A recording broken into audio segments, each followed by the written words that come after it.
Yes. What is your reasoning on the new part school being doubled, the electric is doubled? From It's, the- well, in the old schools, we had window air conditioners in both schools, in most of them. Some of them had a unit that would, like a rooftop unit or something like that. So, you could just shut those off at the end of the day. You could shut them off, to summer, 3-day weekend, spring break, Christmas break, you just turn them off. At the new school, we've got the 4-pipe chiller and boiler system that they're putting in all the schools. I'm not a heating cooling expert, but I've been working with this stuff now for 5 years. I think that's not a very efficient system for our area because you have to run both. However, it's supposed to make, for a comfortable room, comfortable heat for the room, comfortable air conditioning. The chillers are consuming an enormous amount of electricity. When they come on, it just, sucks the kilowatt hours. And I think that is, and like I said, I look mainly at electricity when I give these figures because actually natural gas has been going down in price. And, I also deal with water and sewer, but since we don't do any irrigation on athletic fields or grounds, there's not a lot I can do with water consumption to make a reduction other than, be in contact with the water companies when we have a major leak. And I've done that multiple times and called and got adjustments to our water bill when we had a huge leak and tried to recover that money. And they've been real good about doing that. But that's the main thing I attribute. It's a bigger school, more lights, a lot of automatic lights. There were problems when it first started, and I don't know that it's still yet addressed because the hallway lights in that building, all of them, stay on until the security system is armed. When the security system's armed, the hall lights go out and they don't come back on unless they detect motion. Well, they don't vary because there's so many people going in and out using the gym. They don't arm the alarm that often. So the lights have been staying on. And I'm working with Mason & Berry, which is our contractor on that, trying to get those set up so that they will go on and off with the occupation schedule of the heating and cooling rather than with the alarm system. I think that will address a part of it. But it's just a bigger school and different type of equipment that we're dealing with. And probably more, I don't know, maybe more classrooms, maybe not, but there's just a lot of consumption there. Well, do they have a recovery system on farm like we do with? On that one, I don't believe so. I don't believe they do. I'm not sure that all board members understand this, but that controls humidity is what that system does. Right now, if the humidity gets out of whack, the boilers come on. I'm like Joe, it's not for this. It's not for this environment, and we do what I do because I know you all, the ones that have been here for a while, know that they had humidity issues and they grew some mold and had to throw away thousands of dollars worth of books at West Hamlin. Okay, to prevent that, every day through the summer, I schedule the air conditioning to come on in the heat of the day, usually 2 o'clock, and I run it 2 or 3 hours and it goes off. And that little bit of air conditioning controls the humidity. And if it gets hotter than 80, 82 in some of the buildings, the air conditioning comes on anyway. So there's a safety net even in the summer when the buildings aren't occupied. And then we also have to be concerned with our custodians that really kill themselves out there moving furniture and stripping and waxing floors, and we try to run air conditioning for them when they're doing that because it's a miserable job. I've watched it for 5 years, and I'm telling you, I wouldn't want to do that job. They work hard. Anything else? On this first page paper, these numbers, what am I actually looking at here? Say the very first page, May, $6,139. Okay. What that actually is cost avoidance. And they have a huge, they have a big program where they want you to, I have to enter weather every day, and they create a baseline and so many days above and below it, and they predict what you should have used, and then what you actually use, and that's what they call cost avoidance.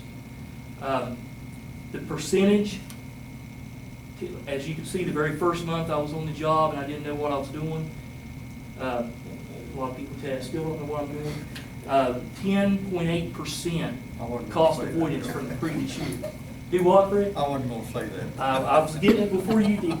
And then as it went on, and you'll notice in the summer months, the percentage goes up because the buildings are shut down. And then it'll drop, you know, at the times when the kids are coming back in, we got people in the buildings. So the first one is the cost avoidance that they're saying we saved as compared to what they predicted we would use.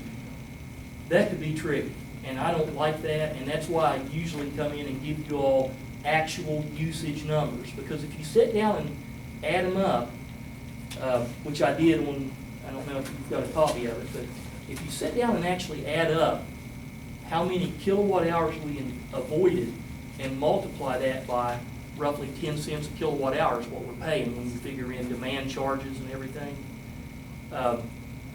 it comes real close. I mean, within, you know, $10,000 one way or another.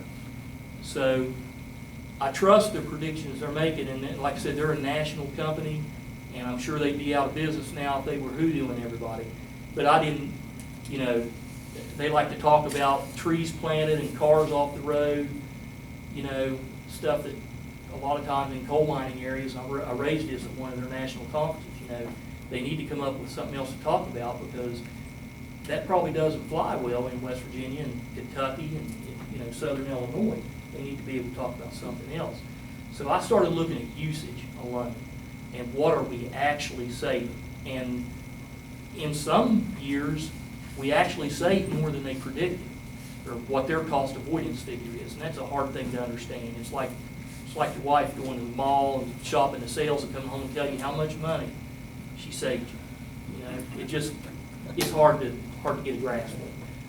So, sorry. Picked on the women here. Joe, as far as these buildings, did we have any service, any energy at all at Hammond Junior, Pleasant View, Aidenville, any of these that the board has sold? Do we have anything there active recently? Were they already? You mean the buildings that we, Well, the fire department? No, everything is off the fire department. Hart's Primary, everything is off there. When we close out an account, I have to, in the program, I have to go in and they call it Z out the account, and it just takes it completely off the books. It still tracks it. I mean, it still gives you the previous data, but it doesn't allow you to enter any more data from that point. The only building that we have sold or given away that we're still paying utilities on, and when I say utilities, bear in mind what I deal with is water, sewer, electric, and gas. I don't deal with trash, I don't deal with telephone or cable. At Hart's Middle School, the old Hart's Middle School, they've got their own sewer system. So I don't have any sewer bill there. We do have a water bill, and it's a big water bill because the size of tap that building has, we pay $135 a month whether we use a drop of water or not. That's just the tap fee each month. We also have electric at that building and the gas, but now everything's off inside. There's, you know, until wintertime gets here and the basketball crowd starts turning on the heat again in the gym, we won't get a gas bill. And when we were, and I think I might have talked about this last time, when the building was unoccupied, but they were still going in and playing basketball and leaving the lights on all night, turning the heat on 80 and leaving, we were paying $1,000 electric and $1,000, it ran about $14,000 for that unoccupied building, you know, during that time. I put on your sheet, I believe, the most recent, the most recent bill that we paid. It's on the front page. The most recent electric bill for Hart's Intermediate, Hart's Middle School was for 3,120 kilowatt hours, and that was a cost of $313.07 on a building we don't use. But at this point now, there's nothing really going on there now in the summer that. Well, you've require got, anything, is it? you've got baseball, softball, summer league basketball. These are these school related? or- No, nothing. Well, now, perhaps the softball during the 3-week summer period, would they be Well, up there? possibly. And baseball, If they're they participating. still have their batting cage up in the stage in the gymnasium. Because they Well, don't but- have a place at the new school supposedly to do that. Well, but, you know, it's summertime now, Yeah, they should be able to do it outside. I mean, I guess my point is, that I'm wondering why we need any utilities at this point. A while back, you know, we had an issue where we had to keep the gas on so they could practice in the gym, it was a Yeah. little cold. But at this point, is there really any need for any utilities beyond there? I'm leave that up to you all. Right. I think, Well, I guess I don't think that we've there maybe is. tried to turn them off once before. Well, but then there was, like I said, there was a reason behind that, Yeah. and we understood that. Well, that's what I'm saying. As soon as this property gets transferred over to the county commission, I'll be calling up there and working with somebody to get that switched over into their name, Okay, if good. that's possible. Could be, it's doable. Okay. Thank you, sir. All right, thank you all.